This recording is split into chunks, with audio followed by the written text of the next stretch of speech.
Good morning, ladies and gentlemen. Welcome to the ARIANA Resources PLC interim results for the 6 months ended 30th of June investor presentation. Throughout this investor presentation, attendees will be in listen-only mode. Questions are encouraged and can be submitted any time via the Q&A tab situated on the right-hand corner of your screen. Just click Q&A, scroll to the bottom, type your question and press send. The company may not be in a position to answer every question it receives during the meeting itself. However, the company will review all questions submitted today and publish responses where it's appropriate to do so. These will be available via Investor Meet Company dashboard, and you'll be notified once they're ready for your review. I'd also like to remind you that this presentation is being recorded. Before we begin, we'd like to submit the following poll. I'd now like to hand you over to Michael de Villiers, Chairman, and Karim Senna, CEO of ARIANA Resources PLC. Good morning. Good morning all, and thank you for attending. Good morning. Karim, would you like to introduce the format we're going to run with, and then I will propose a question to you, which I think is the most relevant one that's come out of all our review of questions. Okay, thank you, Michael, and thank you to everyone for joining us this morning for the presentation of our interim results. Now, the format of this presentation, we're actually going to run differently to prior presentations, and rather than formally going through our corporate presentation, we would rather make that presentation available to shareholders as it has been previously, give people plenty of opportunity to ask questions of the company, and then we'd like to spend more time with shareholders and investors going through answers to those questions and then dipping back into the presentation to help us in the process of answering those questions. So just to kickstart this, I'll just provide a very brief introduction to where we've come and where we're going as a company. Most importantly, I'll talk a little bit about the history of where we brought the company from grassroots exploration through mineral project development, feasibility, environmental impact assessment, permitting processes in Turkey in partnership with Procea Construction originally. We then established the Kızıltepe mining operation in Western Turkey, and we've been running that commercially since July 2017.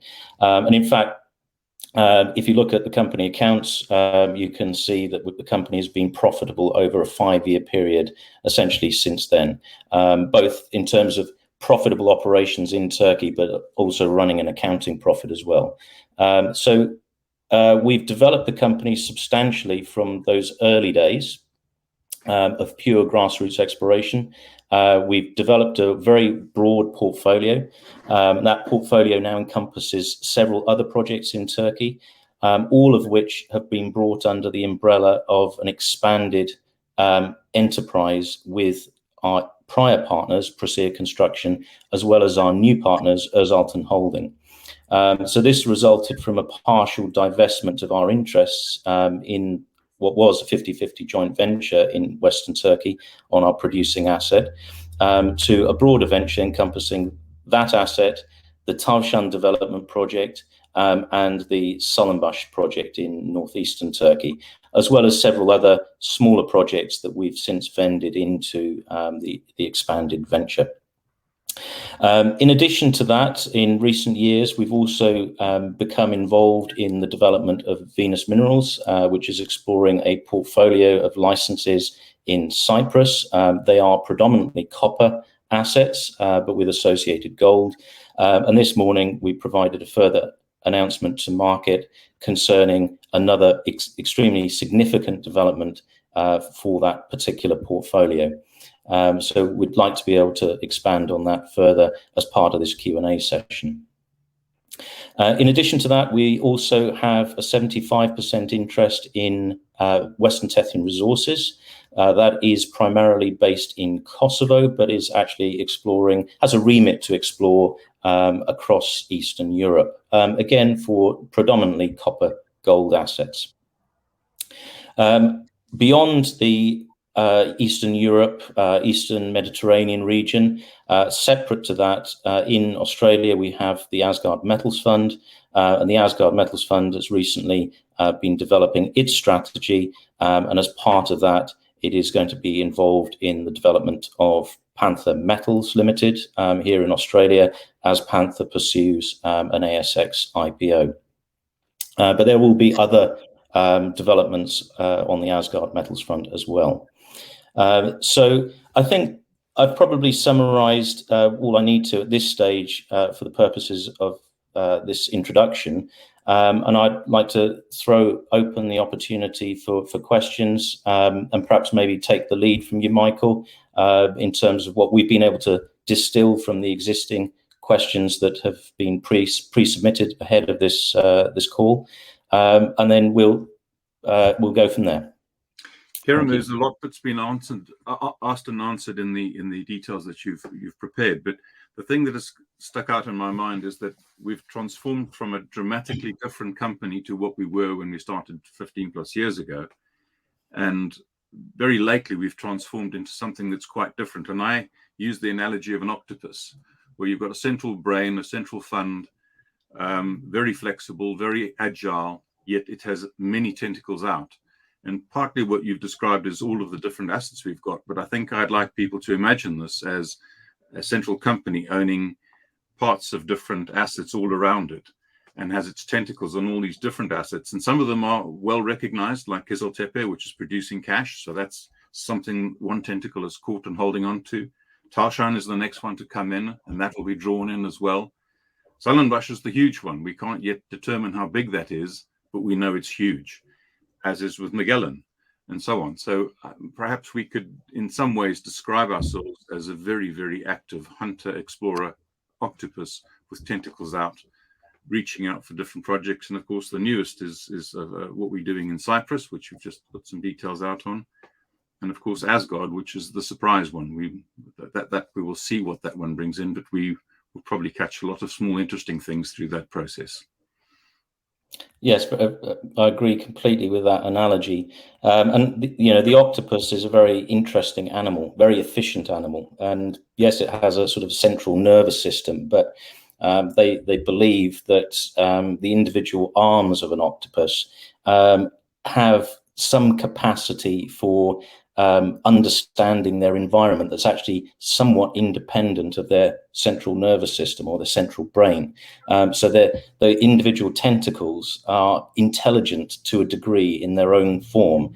And that really hits the nail on the head, because that's exactly what we're doing with our strategy, and is identifying very capable teams in the form of Venus Minerals, in the form of Western Tethering, obviously in Turkey with Zenit Madencilik, teams that are unique to their specific environments, that are capable of applying that very local knowledge in clever ways. And yes, overarching, there is a sort of a central intelligence and a central planning, but to a large degree it's those little tentacles that are sort of worming their way through and catching the prey. That's the strategy in a nutshell. And I think that's even more pertinent for the current time, where we don't have the flexibility to travel as much as we used to. And so in having intelligent teams all around the areas that we're interested in, same thought, I think. Absolutely. Absolutely. That's absolutely core to the forward strategy. I mean, in many ways, this is a development of a strategy that has long existed. It's been sort of innate to ARIANA for many years. But of course, our capabilities and the experience base that we're able to draw on, and indeed the personnel, the whole team that we built in Turkey largely and elsewhere, we're able to leverage all of that in really clever ways and exciting ways going forward, on the back of an overall resource base that is substantially strengthened. Just carry on with that thought. If we've got this intelligence central processing unit with our team of expertise in it, and we now want to show how we're going to develop Asgard in its first investment, we should point out that we're not putting money into that first investment. We're putting a small amount of cash, but mostly a large amount of expertise over 2 years. So that money doesn't get spent by the individual investment, it gets spent by us on what we are wanting to look at. I think the term you've used is looking under the hood. Yeah, that's exactly it. I mean, it gives us the opportunity to pop the hood on a a project or an asset base in a new jurisdiction, a jurisdiction which maybe we're not, totally familiar with. I mean, in the case of Panther and Australia, yes, we're intimately familiar with that. But then there will be other examples, and we hope to be making further announcements in due course about some of the other projects that we've been looking at across the Eastern Hemisphere. But it gives us the opportunity to pop the hood, have a really good look at what's in there, understand the opportunity to a very detailed degree, more detail than you'd ever get from a sort of a standard due diligence assessment. And it's coming at effectively very little risk to ARIANA and its shareholders. We're just, again, applying our intelligence to and our experience of the mineral exploration sector to those new opportunities, and determining whether they'd be a good fit for ARIANA in the longer run or not.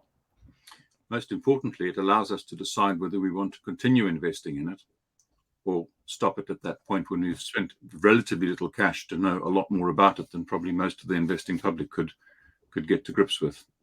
That's exactly right, yes.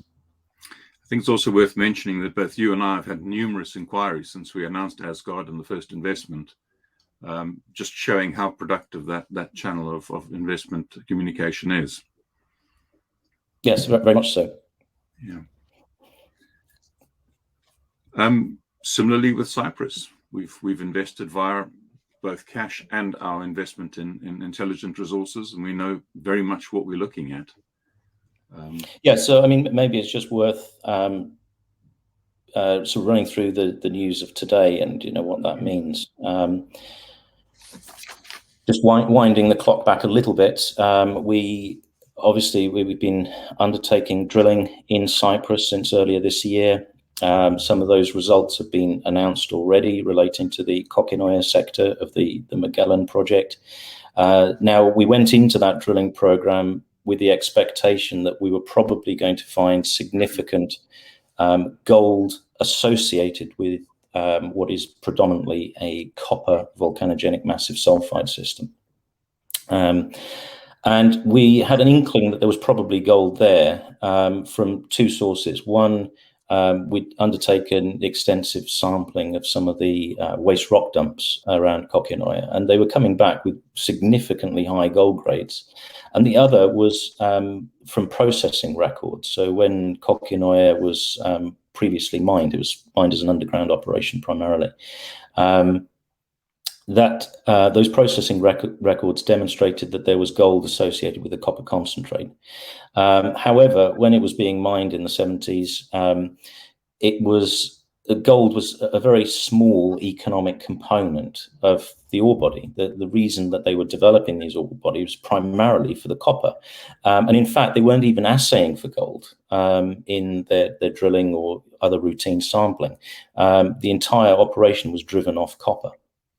But as we've determined from this latest drilling program, is that we do indeed have this gold zone, or a gold halo, that's what it looks like, surrounding the copper ore body. And in fact, there's further complication to that as well, complication in a good way, and that is that there's an associated zinc component to the ore body. So it's a very interesting mineral system. In fact, we're probably going to be putting out a further update on the drilling that we completed at Kokinoia as we've got to grips with the data even further since they were initially announced. So I think shareholders have that to look forward to in the coming weeks. So we understood that at Kokinoia, but the same is almost certainly going to be true at Cliru and at New Shah. Both of those locations, which also form part of the Magellan project, are copper gold ore bodies, and there's again associated zinc, certainly in the case of Cliru. We have also undertaken some drilling at Cliru, and we'll announce the results of the drilling at Cliru when we have the opportunity to do so. Then taking another step on from that, relating to the news of this morning, the Apliki project is located further to the west of the Magellan project. in an area that has actually seen extensive mining in the past. So Mavrovuni was the big copper operation, which is now on the north side.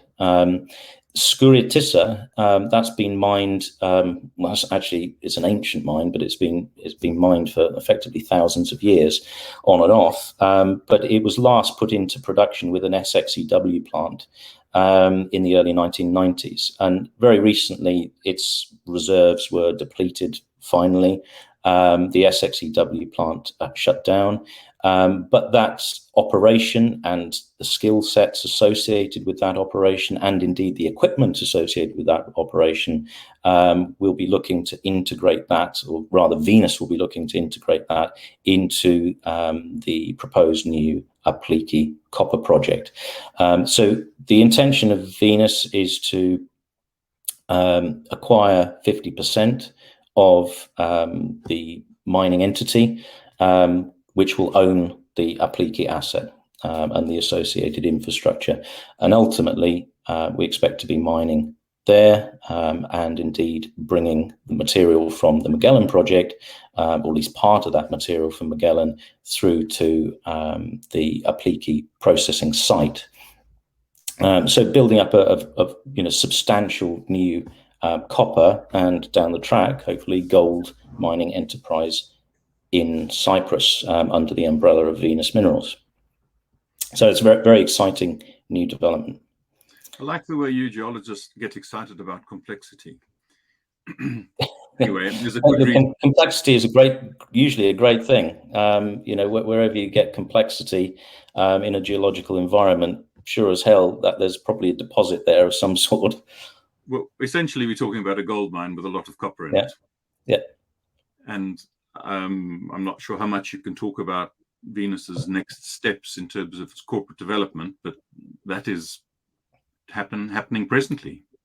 That's correct. Yeah, and I wouldn't want to steal Peter van der Borg, the managing director of Venus Minerals. I don't want to steal his thunder. So I'll leave him, and I'm sure there'll be plenty of opportunities for investors and indeed shareholders to ask Peter questions directly. But yeah, very exciting days for Venus. Now, we've had just a deluge of news out of Kızıltepe and all the surrounding drillings, and I would like you, in simpler terms so that I can understand it, summarize it for us as to what it means in terms of continuation of operations, how operations have stepped up since the expansion took place, and how much longer we're going to be running at these good rates. Yes. So during last year, we recognized the opportunity to expand the processing facility at Kızıltepe. Previously, we were running the plant at a rate of about 200,000 tons of ore per annum, which in fact was an increase over the designed rate of 150,000 tons of ore per annum. But with the joint venture's operational efficiencies, they were able to crank that up to 200,000.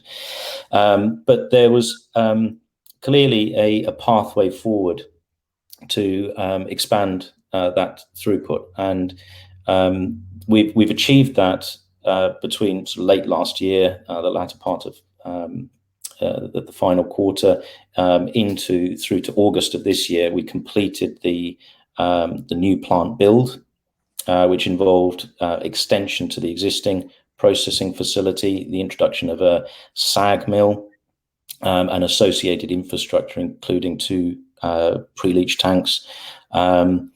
And as a result of that development, the throughput rate has been able to be increased incrementally to a nominal throughput of 400,000 tons of ore per annum. So it's basically a doubling of capacity.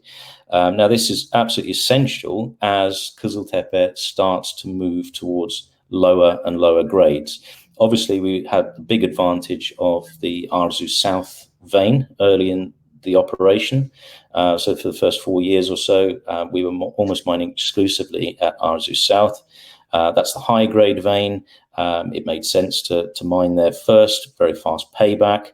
But as we moved to successively lower-grade pits, Arzu North, Derya, and Banu, it was important to increase that throughput rate in order to keep the unit costs down. Now, through the, again, the skill set that we have through our project partners, Procia Construction, they've done a fantastic job yet again, and they provide again another turnkey solution on the process plant. That was financed through a loan with Garantibankkasse for $6.6 million US. A large part of that loan has now been repaid. The plant turned on, as I said, in August. We just had some automation test work to complete through late August into September. That's all complete, and we're now running the mill continuously at the higher rate of about 45 to 50 tons per hour. So this operationally has been, a tremendous development, and they delivered it bang on time, exactly when our schedule required the mill to go on stream. It's gone on stream, and we're processing at those higher rates. So it's absolutely fantastic. I mean, they've hit the nail on the head. In terms of further exploration, we started a drilling program, which was originally budgeted for 5,000 meters. But as we've continued that program, we've wanted to test further and further targets. We're almost, approaching 15,000 meters of drilling across Kızıltepe, Kepez, and Karakavak. And in fact, we've gone back to Kepez twice because the results of the initial drilling were really excellent, showing very high grades, good intercept widths, and so on. So it's likely that Kepez will become a source of very high grade ore that we can blend with some of the lower grade material coming from elsewhere within Kızıltepe. So anyway, all of this work, and as the drilling program was continually expanded, this will eventually result in a new resource estimate for Kızıltepe. So we expect the resource to grow again as we've tested out extensions on Arzu North and Derya areas in particular. We are going to then undertake a further optimization study for the Kızıltepe operation to demonstrate how we can expand the existing open pits. I think it's less likely that we'll be going underground at this stage based on the drilling that we've done, but we've got plenty of opportunity for further mining of the existing open pits, and notably at Arzu South, actually in the northwest end, there's a very decent area of about 150 meters, 200 meters of strike further into the hillside. So we're looking forward to getting all of that work done in the latter part of this year. Is it worth flicking to a slide on the Kızıltepe map, just pointing out how much we've got left to mine, and if you wouldn't mind commenting a bit on what you currently see the life of mine to be? Yes. Well, in this presentation we don't have a Kızıltepe map, but I will. I mean, not the best slide to show it, but it will do. So, I mean, this is our team, sort of located roughly in the center, at the top center of the Arzu South open pit. In the background there is the wall, the northwest wall of Arzu South, and then just over here we've got the hillside associated with that extension of Arzu South. So it's going out in that direction, a good part of this additional ore body. Well, really where I was going with that is, how much have we got left to mine in that camp? Oh, well, we'll determine that once we've completed the drilling program, the new resource estimate, and most critically the new optimization, because obviously the new optimization is going to run slightly differently to prior optimizations because of the high throughput rate that we've got now. Yeah, there was a question around Kepez, and I'm sure people want to see that answered in the context of the Kızıltepe operations and what we might do with that. Yes, so at Kepez, we do have very high grades, and yes, it's a relatively limited area. It's located in the area that we call Kepez North, and there we've got this 100-meter long zone of very high grade mineralization. It's probably 100 meters long, and it's probably about 50 meters down dip. We've now undertaken a regular grid of drilling over that area to help develop a final reserve. And then on the back of the final reserve, we complete the final stage mine planning and permitting. One of the beauties of the Kepes area is that it's very low strip ratio. The ore body's very close to surface. There's very little waste material that needs to be moved. And of course, because the grades are running from, let's say 4 grams per ton to 7 grams per ton for a large part of the ore body, it's really on the very high end of what we've ever put through the Kızıltepe processing plant. So it actually becomes quite an interesting additional source of ore that we can use for blending with some of the lower grade material. Okay. Now, we've had a few questions around Tavşan, and we haven't put out much news on that recently, but there's been a lot of activity in the background, which is coming to the surface now. So if you could skirt around the things you can't touch, but tell us about what you can. Yes, and actually I'm just reviewing a question here that's come in concerning Tavşan, and so maybe I can deal with all of those in one go. So yes, I mean Tavşan is a very interesting location, again because the ore body is very close to surface, and in fact a large part of the ore body actually sits at surface. So there are parts of the ore body that have effectively a 0 strip ratio,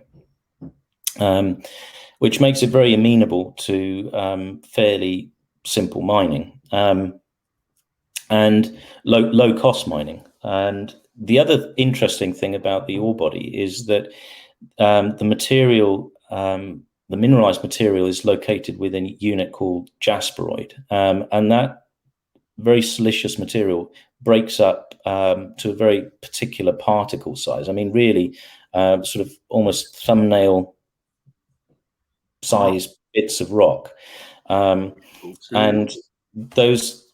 the facets of the rock expose ultimately the gold-bearing surfaces to the chemicals that we'll be using for leaching. So from a metallurgical perspective, it looks like it will leach extremely well. So we're proposing this site will be a heap leach. The environmental impact assessment submission deals with all of that. And there's been a lengthy process associated with the EIA element of Tavşan, and we're expecting that EIA to be concluded imminently, and then we'll announce that in due course. In terms of the production target, which this question relates to, yes, we are targeting 30,000 ounces of gold per annum.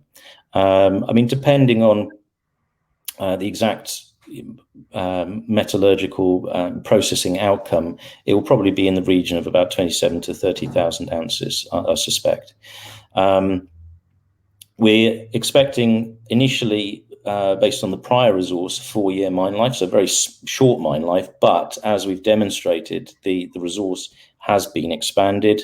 We're now looking at more like an 8-year mine life. But one of the things that we wanted to complete before we sort of press the final trigger to the development of Tavşan is one last drilling program.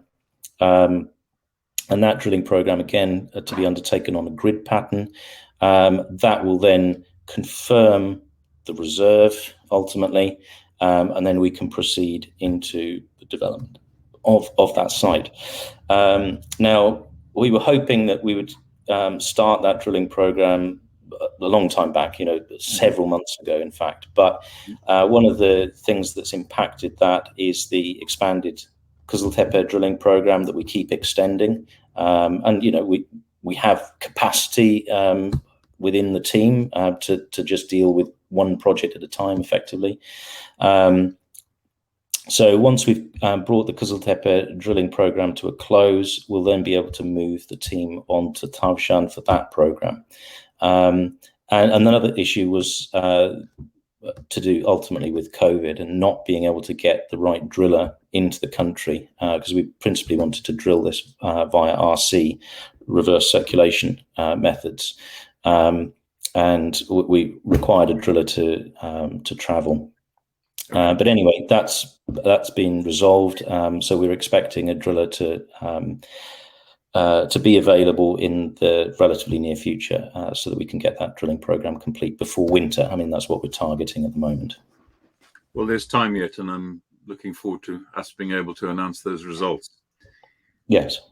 Previously, we've always talked about Sunblush Ardala as one entity in one project, and while it is housed within one operation, I think it's worth discussing how the two pieces come together. In the past, I've always described it as being something of a flower with a petal coming off it. Yes. Ardala being the main body of the flower and Stellenbosch being the petal, and then the potential for other petals of mineralization around it, which you've demonstrated in some of the work that you've presented to the board and that I've been able to present to investors, but probably worth trying to describe that in a cartoon type fashion, if at all possible. Yes, and actually this slide that I've brought up now does do that.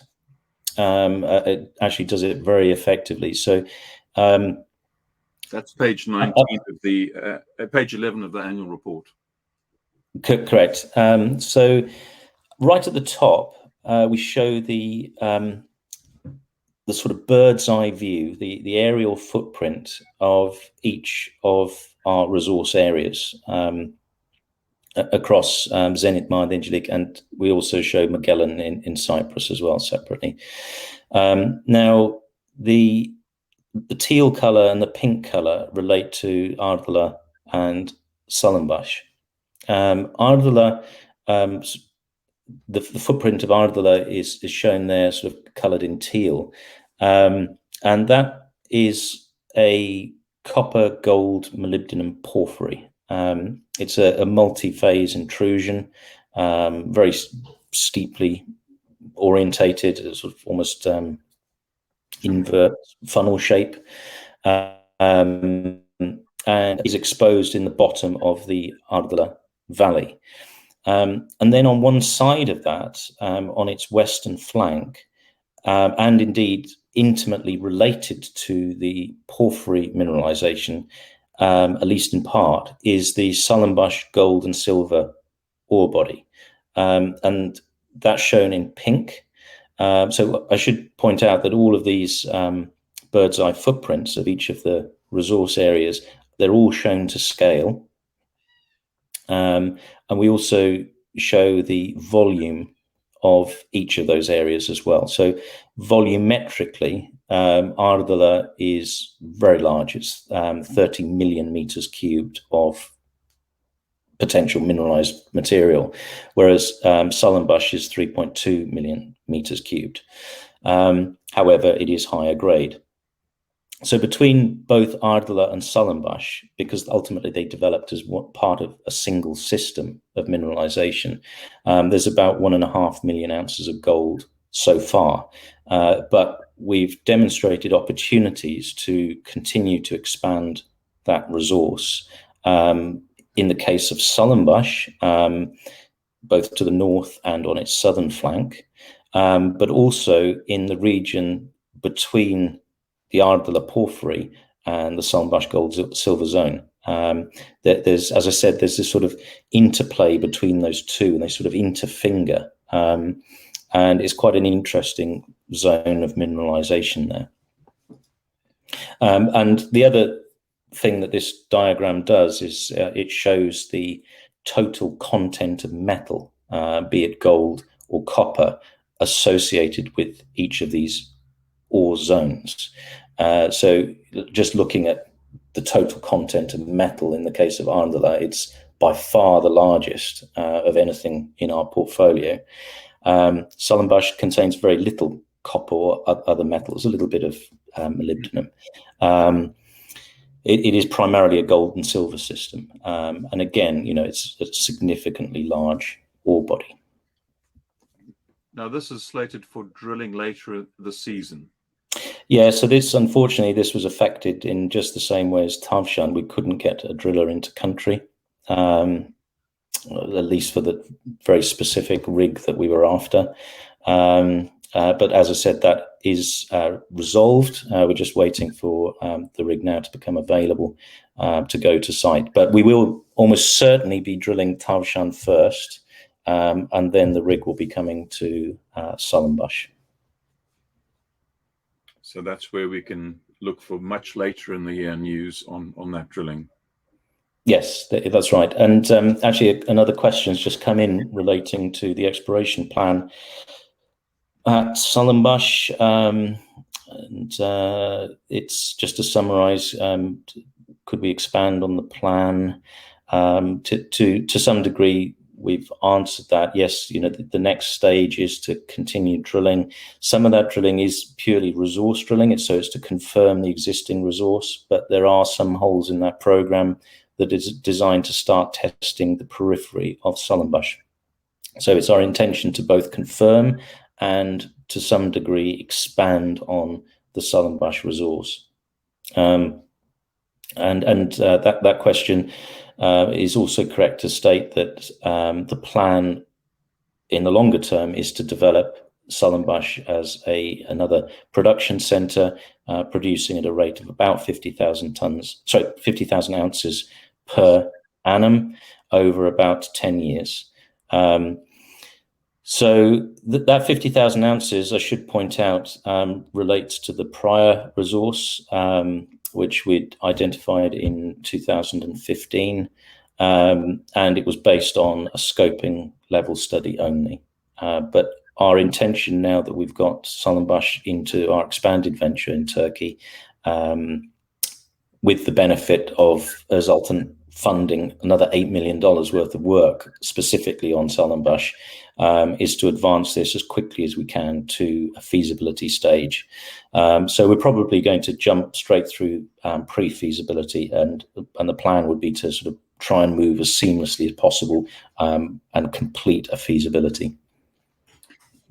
The question about the 8 million and the investment from Özaltın, I think there was a question around that in the submitted questions, and maybe we should just explain how that money is being applied and when. Specifically to the Sunblush project. So the Sunblush project was held by an entity, Ponted Madencilik, which we held 100% of through a Dutch subsidiary of ARIANA. So what happened was a share transfer or share sale associated with the Turkish subsidiary of our Dutch subsidiary. So we sold the company. We didn't sell the asset. We sold the company that held the asset. And as part of the deal that we did with Özaltın injected $8 million cash into that company. So that $8 million is sitting there. It's ready to be applied. But we have been just waiting for rig availability before we can properly advance the next stage of resource development work, which ultimately we need to do in order to get to progress towards a feasibility. So other work has been underway. Obviously there's a certain amount of activity that has to be ongoing on any mining project in Turkey, and we're ticking all the boxes in that regard, and certain aspects of feasibility work are also underway. So there are elements of the environmental requirements, environmental permitting and things like that, site plans, sort of initial site plans that we need to be able to start the process of a feasibility and an EIA application. All of that work is fully underway at this point in time.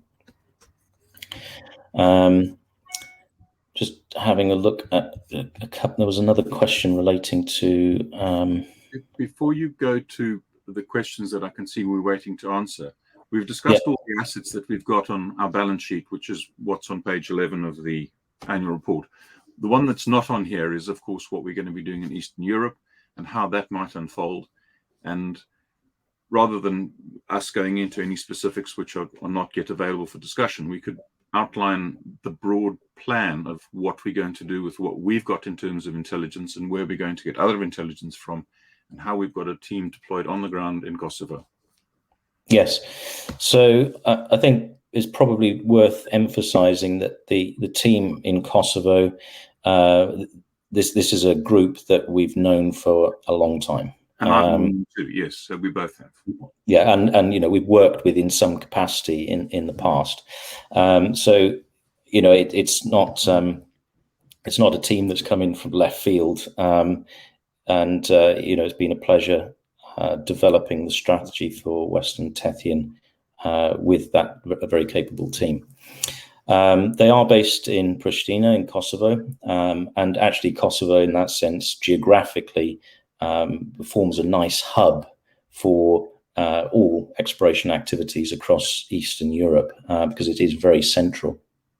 Our overall interest is to explore the region encompassing Bosnia-Herzegovina all the way out to Bulgaria on the east, and then Serbia in the north down to North Macedonia. That's really sort of the overall block. Now, this is a region that has seen a lot of exploration success in recent times in the sort of gold and copper gold space primarily. There are opportunities for other mineral deposit styles as well. Carbonate hosted styles of mineralization, including base metals. That's obviously a little bit more left field, and that's the Jadar discovery of Rio Tinto, which was a lithium project in Serbia. But really our core focus is going to remain on copper gold opportunities, because this is where we see value in the long term. It's what we're most familiar with in terms of our overall understanding of the geology of the Tethyan Belt. It's what we've worked on most often across Turkey. And, maybe it's just worth me just going to a slide on the Tethyan Belt here. Now, this is very much a cartoon. I'd love to show more geological detail, but it's one of these things that you can't do in a presentation. So in the far western side of the Tethyan Belt, what we understand from the Tethyan Belt is that overall it's not only underexplored relative to some other metallogenic belts in the world, but it's also, in terms of potential and prospectivity, it's one of the best. So looking at the statistics of exploration success across the Tethyan Belt, you can boil it down to sort of bang for buck metric. And the bang for buck in the Tethyan Belt is significantly higher than the global average. So that tells you something about how important it is to emphasize exploration in such a region, because you're just that much more likely to be ultimately successful in the exploration that you do. Now, Eastern Europe and obviously through Tethyan has seen a lot of exploration activity in recent years, and Turkey sort of stormed ahead, and we've now got 17 operating gold mines in the country.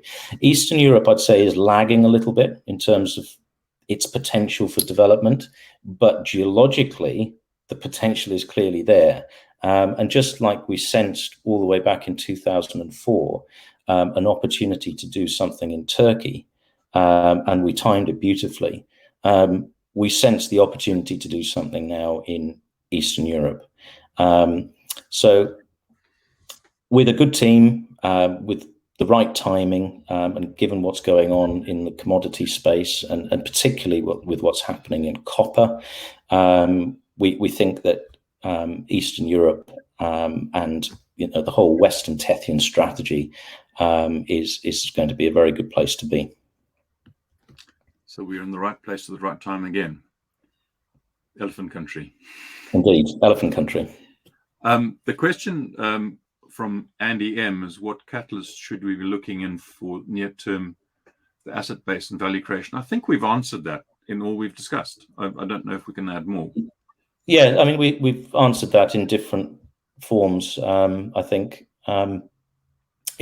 we've got assets really across a whole range and different stages of development. So let me just jump to... We're progressing them at the appropriate rates and in many different theatres. So we've diversified risk, and we've diversified asset types and also asset participation. That's right. Yeah, very, very much so. And this diagram summarizes the opportunity pyramid of the company. And I think this question is really answered by this diagram. So throughout this diagram, there are opportunities, both near and long term, and everything in between. Obviously, Zenith, it's the highest value asset within the portfolio that we own 23.5% of, and the least risk. So now within Zenith, there are, again, tiers. So obviously, Kızıltepe is the producing mine.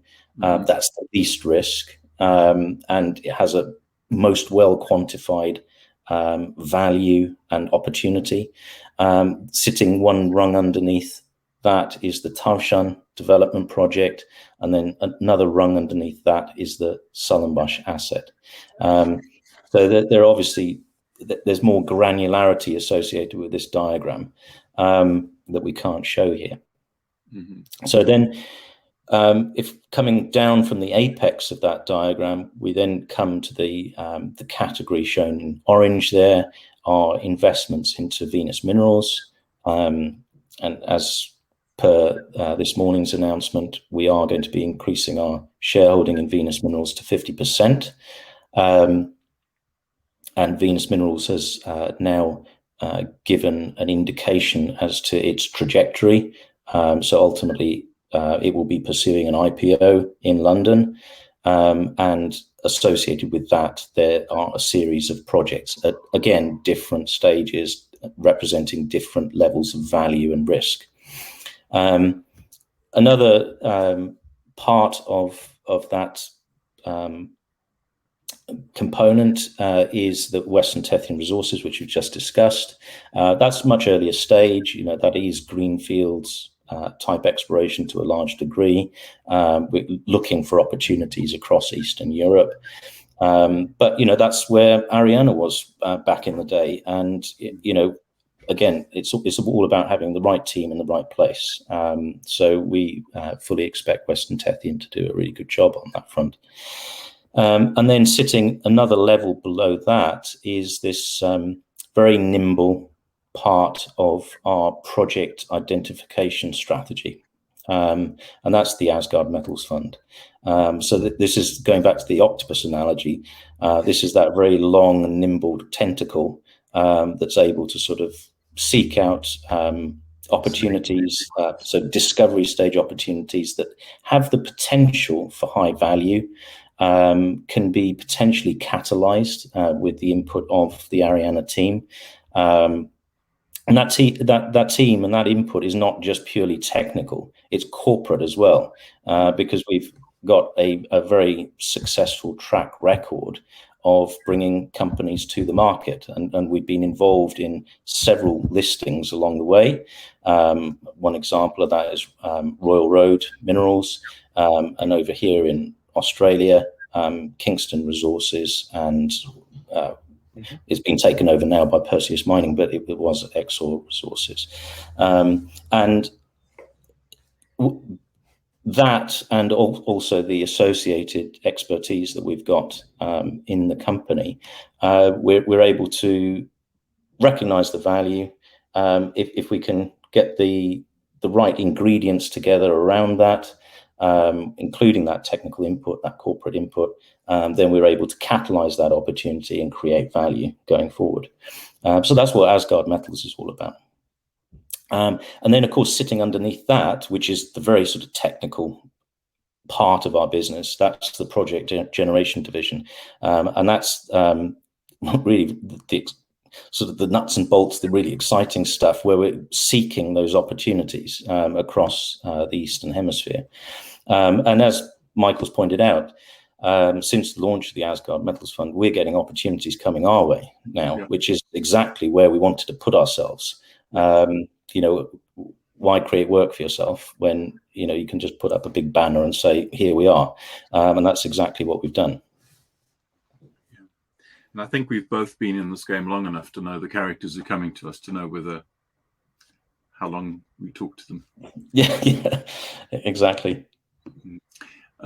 Steve B has asked the question, do we envisage realizing cash from Venus listing over the short term, and are you more interested in letting the investment ride?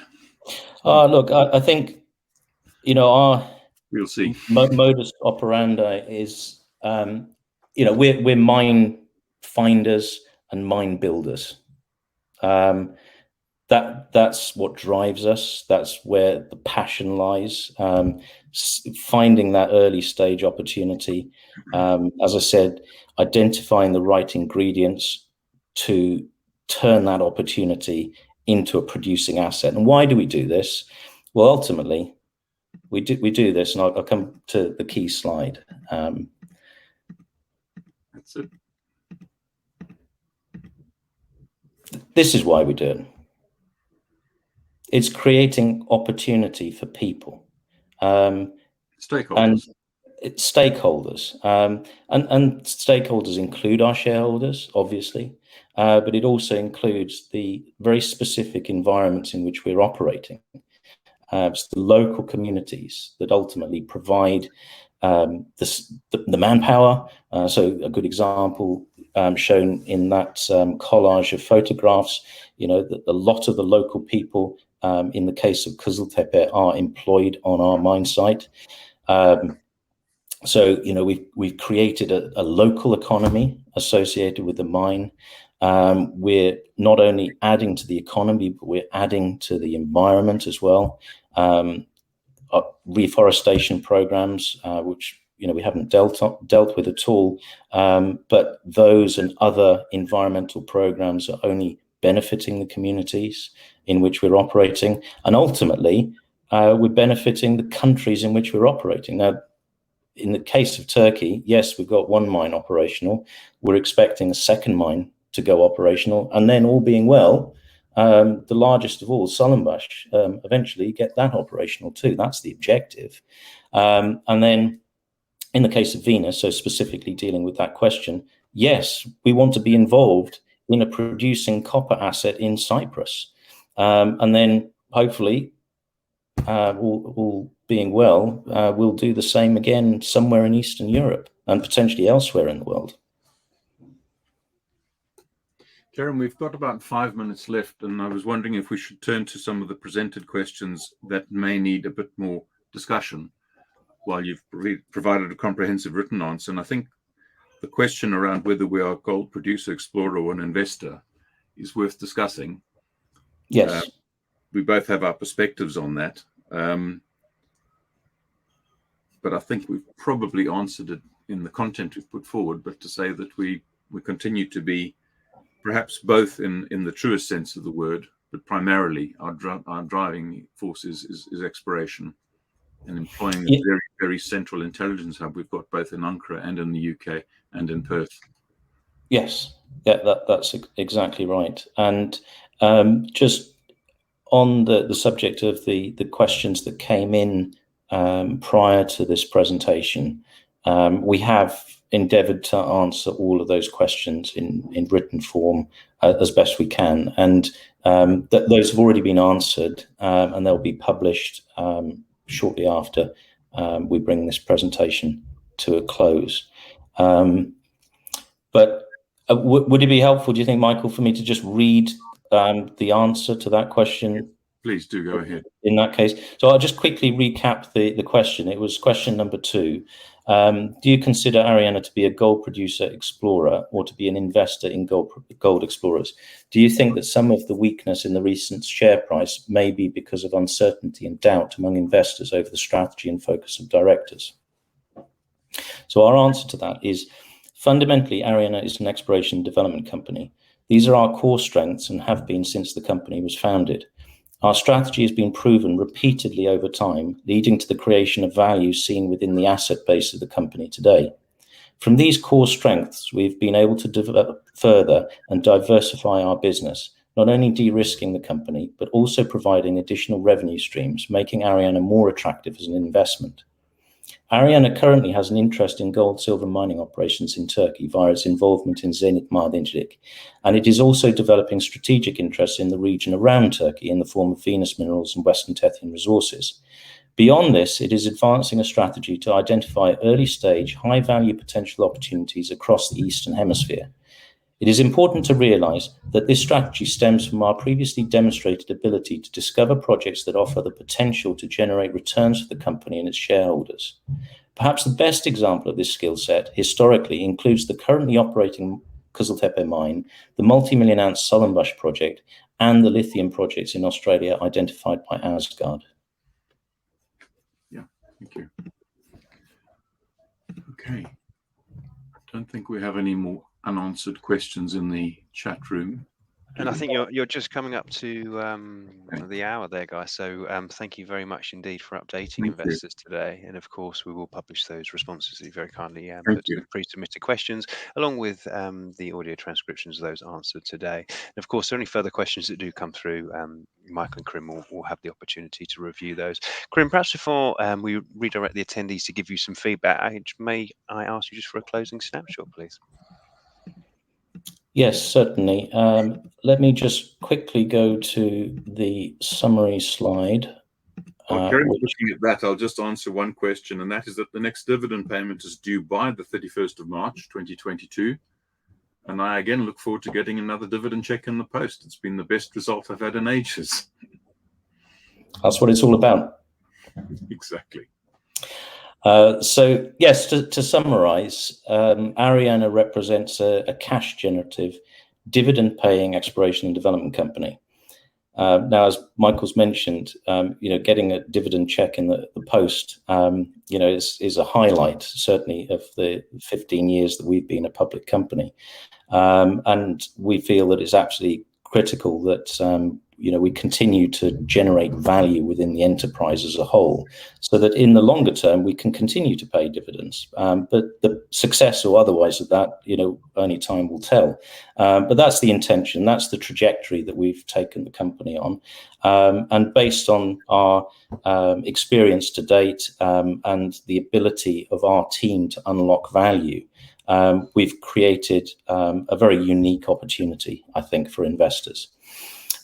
Ultimately, all of that is underpinned by the very profitable operations at Kızıltepe. Now, one thing we haven't touched on in this presentation is the very low operating cost base. And fortunately, in Turkey, that's naturally the case. But in the case of Kızıltepe, because of the skill set of Prosia as a manager and indeed builder of processing plants, we've been able to ensure that cost base remains at minimal levels. We've demonstrated also, not just in the case of the producing asset, but across other assets within our portfolio, an exceptional track record. And we just build on one success after another. We're not a company that fails. We always delivered. And you look back at our history, go back to 2005 when we first listed on AIM. And the intention there was that we were going to define a mineral resource and ultimately get that mineral resource to the point that it could be mined. Well, we've done it, and we're going to do it again, and we'll do it again. That's, as I said, what drives us. That's what makes us passionate about what we do. And also, relating to that is the slide that I brought up regarding our corporate and social responsibility, or ESG, as it's more broadly called. And that's ultimately, that's what underpins everything that we do. It is feeding back to all stakeholders. So we don't have a very narrow view of what it means to be a corporate enterprise. We have an extremely broad view of what our responsibilities are, and we act accordingly. And we act in the overall best interests of the company and all of its stakeholders.